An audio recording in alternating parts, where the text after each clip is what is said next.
They had stood shoulder to shoulder in a circle of whispered prayers and shared tears, the Forrester clan bound by fear and hope as they waited together for news of Liam Spencer's fate, united by a single, desperate wish that the man who had been shot, who had battled brain cancer, would live to hold his daughters, Kelly and Beth, once more. But all of that fragile solidarity shattered the moment Brooke Logan discovered that Taylor Hayes had been hiding the truth of her own, far more ominous condition, end-stage heart disease, and the revelation struck the Forrester family like a thunderclap in a clear sky, tearing open fissures of mistrust that threatened to rip the very heart from their dynasty. Brooke's face had gone ashen when, in a hushed confrontation outside the cathedral-quiet corridors of the hospital, she demanded that Taylor confess the reason she'd concealed her spiraling heart failure. Why she'd insisted on counseling sessions and private meetings with Ridge's team rather than share her prognosis with those who loved her most. And Taylor's trembling admission that her pacemaker was failing and that every beat of her heart carried her closer to the end had sent Brooks' fury coursing through her veins like wildfire, for in saving Liam's life Taylor had gambled with her own mortality and, in doing so, betrayed the sacred trust of the family. Immediately, Ridge Forrester found himself caught between the woman he had loved most and the wife he had vowed to protect, torn between rage at Taylor's secrecy and anguish at the prospect of losing her to a darkness she refused to disclose. And the old alliances that had kept the Forresters in a wary truce began to crumble as Steffi, their daughter, thundered accusations at her grandmother for daring to prioritize her own pain over the unity of the clan, while Taylor, clutching her chest as tremors of fear pulsed through her, insisted that she had shielded them from panic and had taken every measure to seek treatment in private, but that her condition had advanced faster than even the best cardiologists could have predicted. With each accusation, with every tear that fell from Brooke's eyes, tears born of betrayal as much as of empathy, the room seemed to tilt, and the cousins, the siblings, the in-laws all felt the ground shift beneath them, because if Taylor could keep a secret of this magnitude, what other truths lay buried in the hushed corners of the Forrester name? As whispers spread through the corridors of Forrester Creations, the boardroom became a war zone of hushed debates and side glances.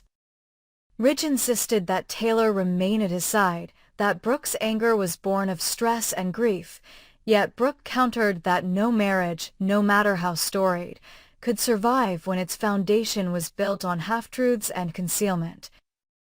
Meanwhile, Eric Forrester's quiet authority cracked when he learned that Taylor had delayed a critical heart surgery until the clinic's schedule cleared, that she'd refused to admit her condition to the hospital's board of trustees, prioritizing her role as co-matriarch over her own life, an act of love or folly, depending on who is asked.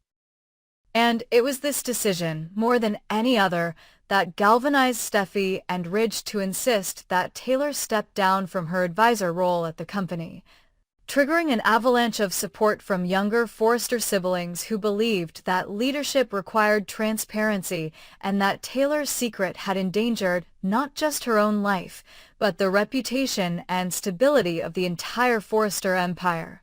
In the midst of these tempests of accusation and defense, Finn Finnegan, Luna's uncle and Taylor's son-in-law, found himself torn between professional ethics and familial loyalty, for as a physician he knew the sanctity of patient confidentiality, yet as a member of this family he felt compelled to press Taylor for fuller disclosure, to ensure that only the truth, no matter how painful, would guide every decision from boardroom politics to personal devotion. And when he gently confronted her at her bedside, Taylor, fighting tears and the pull of her weakening heart, implored him to understand that she had tried only to protect Ridge, only to spare Brooke's fragile heart from yet another blow. But Finn, steeled by the relentless logic of the Hippocratic Oath, told her that protection through deceit was merely another form of harm, and that her silence had fractured the very bonds she hoped to preserve. Thus, The Forrester women, Taylor, Brooke, Steffi, found themselves arrayed like gladiators in an arena of resentment and heartbreak, each convinced that her choices had been for the greater good, each unwilling to concede that love, when tainted by secrets, could become the most destructive of weapons. And as Ridge watched the mothers of his children stand on opposite sides of that fraying chasm, he realized with dawning horror that the fight for control of Forrester Creations, long simmering beneath the surface, was about to erupt into open warfare, with board votes replacing prayer circles, hostile memos replacing whispered consolations, and design pitches overshadowed by accusations of betrayal. Across the sprawling Forrester estate, the staff felt the shift too, the uneasy hush in the hallways. The diverted gaze of designers who once shared jokes over drafting tables now glancing at their screens to see the email chains overflowing with directives from Brooke and Taylor alike, each demanding loyalty and each promising dire consequences for those who chose the other side, while the press, sensing blood in the water, began to circle like vultures, ready to feast on the spectacle of a family splintering at its very core. And as the crisis metastasized, Eric Forrester, patriarch weary of battles that had claimed so many hearts and reputations over the decades, summoned an emergency summit in the grand boardroom, imploring the warring sides to set aside their grievances for the good of the company they all had built, warning that if they did not find a path to reconciliation, outside investors would swoop in, rival houses would exploit the chaos, and the Forrester name would be tarnished beyond repair. But his plea was met with stony silence from Brooke, who vowed that no family legacy could excuse the cost of dishonesty when lives were at stake, and from Taylor, who insisted that her illness and her privacy were non-negotiable, that if the company collapsed under the weight of truth, then truth was preferable to a hollow empire of lies.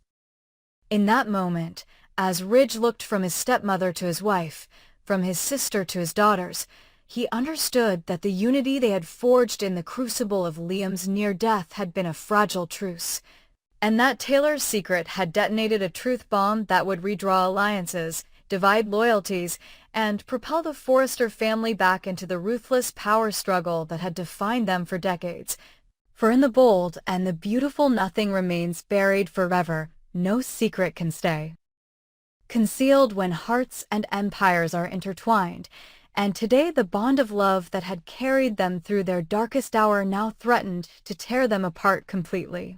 The revelation struck like a thunderbolt in the antiseptic stillness of the hospital wing.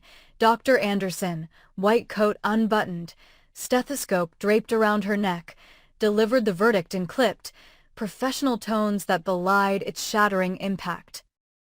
Taylor Hayes, matriarch of the Forrester dynasty, beloved wife of Ridge and guiding light of the world's most prestigious fashion house, had only a few months to live unless she received a heart transplant, a procedure fraught with uncertainty, waiting lists, and the agonizing gamble of rejection. Rich Forrester, his tailored suit forgotten on a nearby chair, staggered as if struck full force. One knee buckled on the polished linoleum of the hospital corridor. The other followed until he knelt before Taylor, his voice breaking as he begged her to stay, to fight, to let him be the one to shield her from fear. Without hesitation, almost with a devastating clarity born of love and despair, Ridge pulled the small velvet box from his breast pocket and pressed it into Taylor's trembling hands. The diamond engagement ring inside catching the harsh fluorescent light and refracting it into shards of purity and promise. "Marry me again, Taylor," he whispered, tears pooling at the edges of his vision. "Let me love you every day until you're safe or until my heart breaks alongside yours." Yet Taylor, pale as the hospital gown clinging to her frail frame, met Ridge's plea with a resolve that cut deeper than any surgeon's scalpel. She gently returned the box to him, her voice soft but unyielding as she spoke the words that ricocheted through Ridge's soul. "Go marry Brooke. I only want to see you happy before I'm gone." In that instant, The world tilted off its axis, every alliance and secret, every loyalty and betrayal that had simmered beneath the Forrester name rushed to the surface like molten lava ready to engulf them all. Ridge, stunned into silence, pressed his hands to his face, the echo of Taylor's plea haunting the sterile hall long after she turned and walked away, each footstep a drumbeat of inevitability, every breath a reminder of the unthinkable choice he now faced. Cling to a love that might cost him his own peace, or honor Taylor's last wish, and give his heart to the woman who had stood by him through every storm. The news spread through Forrester Creations faster than a runaway train, leaving a trail of shock and disbelief in its wake. In the grand boardroom, beneath the towering sketches of haute couture and prototypes of tomorrow's trends, the executives and designers, once united by a shared vision of beauty and innovation, found themselves fractured by grief and corporate anxiety. Eric Forrester, patriarch whose silver hair and quiet authority had guided the company for decades, absorbed the diagnosis with a stoicism that masked terror. He summoned an emergency session, his voice grave as he instructed the legal and medical advisors to expedite every possible avenue for securing a donor heart, private organ networks, international registries, appeals to philanthropic foundations, while cautioning against any unlawful shortcuts that could tarnish the Forrester legacy.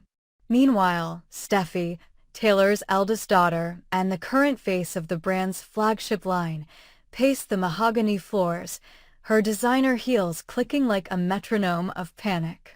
She resolved to throw herself into work to distract from the ache in her chest, yet every time she glanced at the portrait of her mother's youthful brilliance hanging over the conference table, her composure cracked. Phoebe, the youngest Forrester sister, stood by her mother's hospital bed long into the night, softly stroking Taylor's hair and pleading for a miracle, her tears soaking the pillowcase as Taylor smiled faintly and murmured reassurances that no child should have to give. In parallel, Ridge faced the impossible crossroads Taylor's ultimatum had forced upon him. He had loved Brooke Logan for years, her fiery spirit, her compassion, the way her laughter could ignite the darkest corners of his soul. And their history was woven into the fabric of his life, like a second skin. Brooke, on her part, had rallied around Taylor with surprising grace, helping to shuttle Ridge back and forth between board meetings and hospital consultations, offering care packages of home-cooked meals and soft pajamas to replace Taylor's hospital gowns. Yet when Ridge offered her his hand in a bid to salvage his own happiness, Brooke's joy curdled into uncertainty. She knew that Taylor's request, born of love and selflessness, carried an unbearable weight. By accepting Ridge's proposal, she would honor Taylor's dying wish, but also step into the shadow of a woman she revered, a woman whose decline she could neither halt nor heal. Brooke spent sleepless nights on the guest bed in Ridge's guest room, heart-pounding, weighing duty against desire, fearing that any choice she made would betray someone she loved. Amid this emotional tempest, the board at Forrester Creations wrestled with the corporate implications of Taylor's diagnosis. Advertisers and investors grew jittery at the thought of stability crumbling at the company's helm. Designers whispered about succession plans and contingency leadership, and rival fashion houses smelled opportunity in the fallout.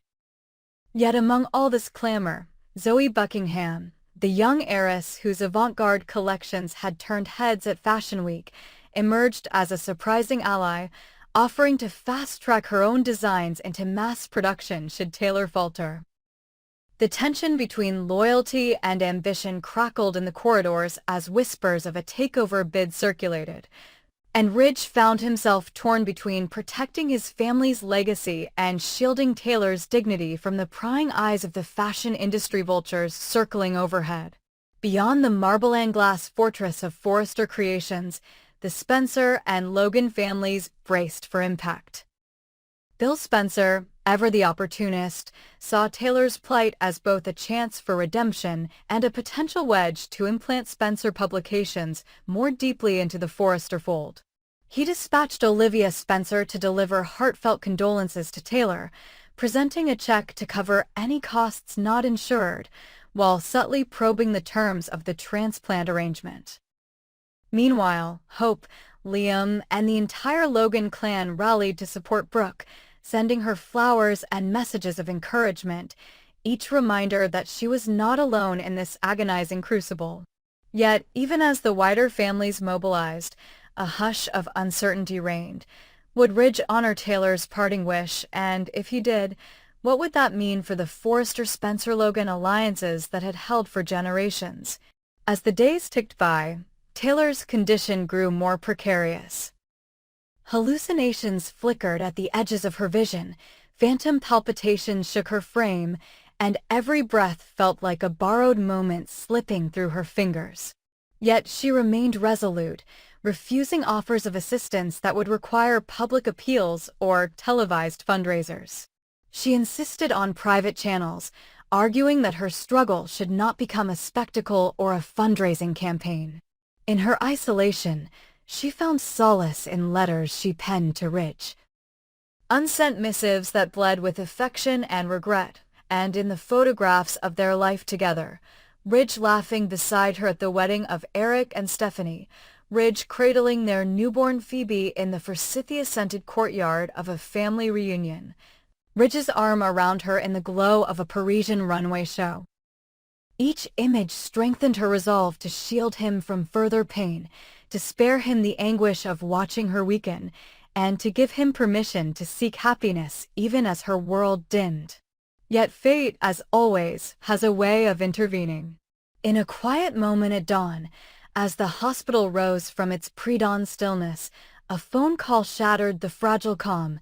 An anonymous donor heart had been located compatible, viable, a gift beyond measure. Taylor, frail fingers brushing against the receiver, closed her eyes and allowed herself a single sob of relief before collecting herself for the ordeal ahead. She summoned Ridge at her bedside, his face etched with exhaustion and hope, and they shared a fleeting embrace, the world contracting to the space between their hearts, each beat a prayer against the specter of fear.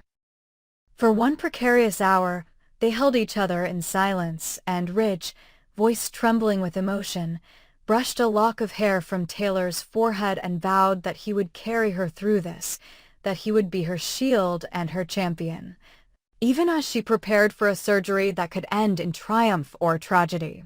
In the operating suite, where every instrument gleamed under unforgiving lights, Taylor lay surrounded by the surgical team handpicked by Ridge. Leading cardiothoracic surgeons, anesthesiologists of unparalleled skill, and nurses whose steady hands had saved lives time and again. Bill Spencer stood outside the glass doors, his usual bravado replaced by a solemn vigil, flanked by Ridge's closest friends who paced the corridor like sentinels. Brooke, unable to watch from the waiting room, had excused herself to the chapel on the ground floor, where she knelt before a stained-glass window depicting an angel with outstretched wings, tears falling softly as she prayed for Taylor's survival and, as an undercurrent of her plea, for Ridge's happiness should Taylor not make it. The hours stretched like elastic until the head surgeon emerged, scrubs soaked with the sweat of exertion, mask hanging from his ear as he delivered the pronouncement. The transplant had been a success. Taylor's new heart, warm and beating with the promise of life, pulsed beneath her ribcage, its rhythm a testament to chance and sacrifice. Ridge, who had hovered at the threshold, burst into the recovery room, gathering Taylor into his arms as she stirred, her eyelids fluttering open to meet his tear-blurred gaze. In that moment, love triumphed over death, secrets yielded to solidarity, and the fragile bonds that had cracked beneath the weight of fear began to mend. Brooke, summoned to the room by Ridge's gentle insistence, stood at the foot of the bed, her hand on Ridge's shoulder, their unspoken pact a silent acknowledgement of Taylor's mercy and of the future yet to be written. In the days that followed, as Taylor regained strength and the Forrester family exhaled a collective sigh of relief, the fallout from her secret and her salvation rippled through the boardroom and beyond. Ridge, humbled by the brink of loss, reaffirmed his love for Taylor in a ceremony as intimate as it was profound, no ring required, for their commitment had transcended symbols. Brooke, who had stood by them both, found a new role as confidant and friend, her own grief at nearly losing her place in Ridge's heart transformed into gratitude for the bonds that had endured.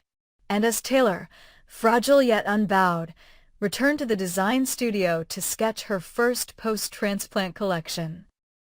A line celebrating rebirth, resilience, and the exquisite fragility of life, the world watched in awe at how love, when tested by mortality, could emerge more radiant than ever.